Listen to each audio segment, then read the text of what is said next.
राम सुंदर साथ प्रभु प्राणनाथ दर्शन।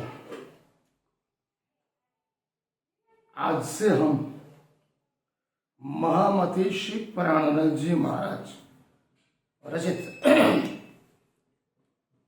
जो आयुष्वाणी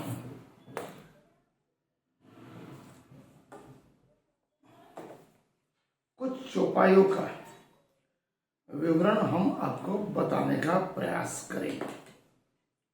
महामती श्री प्राणनाथ जी की जो वाणी थी वो आज से 400 साल पहले मानव जीवन को उत्कृष्ट बनाने के लिए स्वयं परब्रह्म परमात्मा द्वारा रची गई।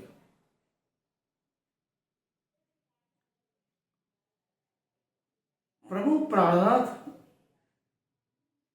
ने वेद शास्त्र पुराण संहिता गीता भागवत कुरान बाइबल एवं गुरु ग्रंथ साहिब कहा जाए तो एको ब्रह्म द्वितीयो नास्ति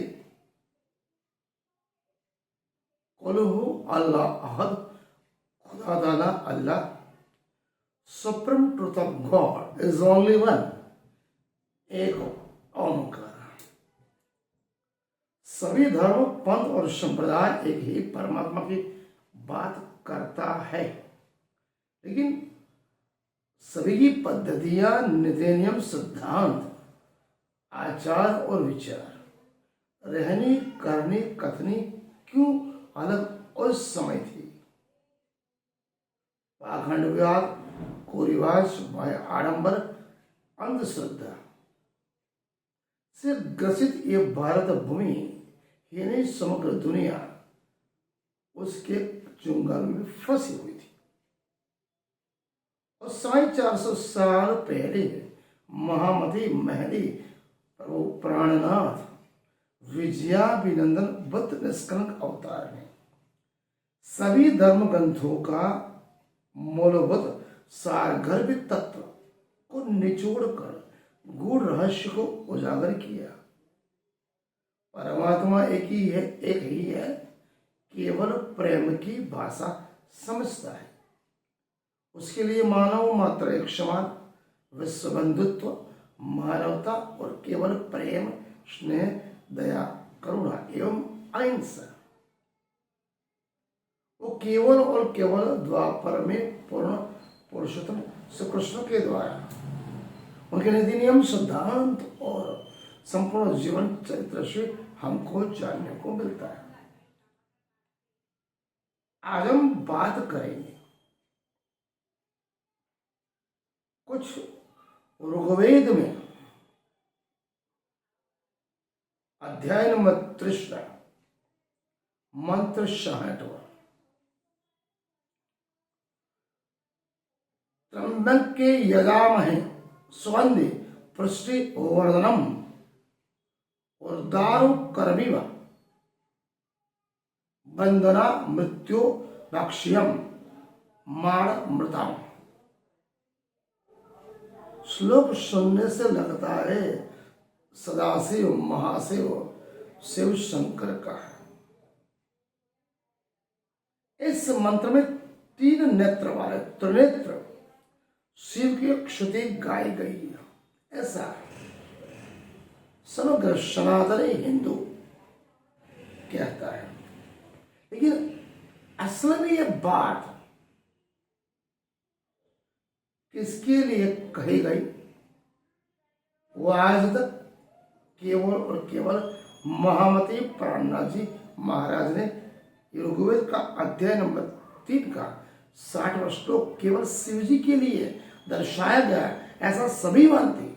उस वैदिक साहित्य में त्र्यंबक का अर्थ होता है 3 नेत्र वाले शिव जी नहीं, अर्थात तीनों कालों में एक रस ज्ञान युक्त ब्रह्म को त्र्यंबक कहते। तीनों कालों में जिसका ज्ञान है। अभी जो पुराणों में वर्णित कैलाशवासी शिव स्वयं कैलाश में महायोग निद्रा में ब्रह्म की खोज में योगाभ्यास में हजारों साल से ध्यान अवस्था में है, यदि वे ब्रह्म है और वेद में भी उन्हीं को भी स्तुति गाई गई है, तो क्या ब्रह्म को खोजने के लिए वो स्वयं योग साधना करेंगे? वस्तुतः इस मंत्र में अविनाशी कुटस्थ अक्षर ब्रह्म को ही त्र्यंबक कहा गया है।